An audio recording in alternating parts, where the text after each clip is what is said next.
The clock ticked past midnight. Sarah, hunched over her keyboard, was the only soul left in the office. A single lamp cast a weak glow, barely pushing back the shadows that clung to the corners of the room. Outside, the wind howled, a lonely sound in the stillness of the night. Sarah shivered, pulling her cardigan tighter around her. Just a few more emails, she thought, then I can go home. She tried to focus on her work, but a sense of unease began to creep in. The silence of the office, usually comforting, felt oppressive.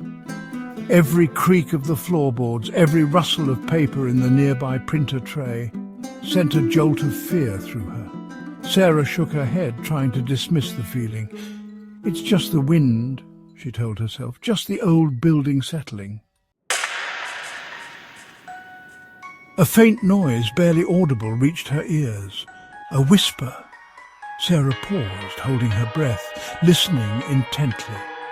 There it was again, a soft, sibilant sound, like someone murmuring just beyond the edge of hearing.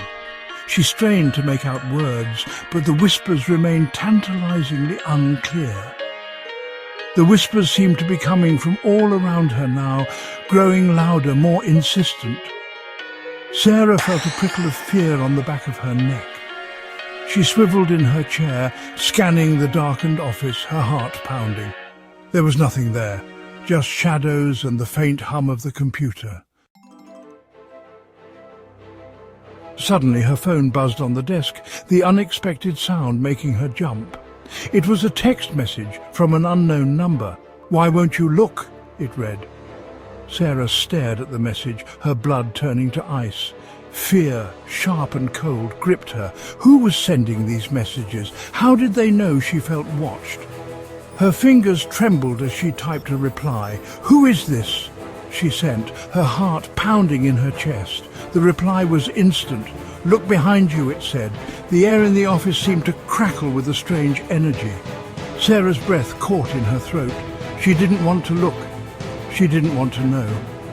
But an irresistible force seemed to be pulling her gaze towards the darkness behind her.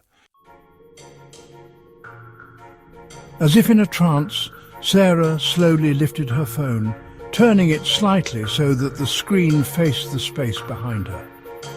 The light from the phone illuminated the darkness for a fleeting moment, and in that brief flash of light, reflected in the blank screen of her phone, she saw it.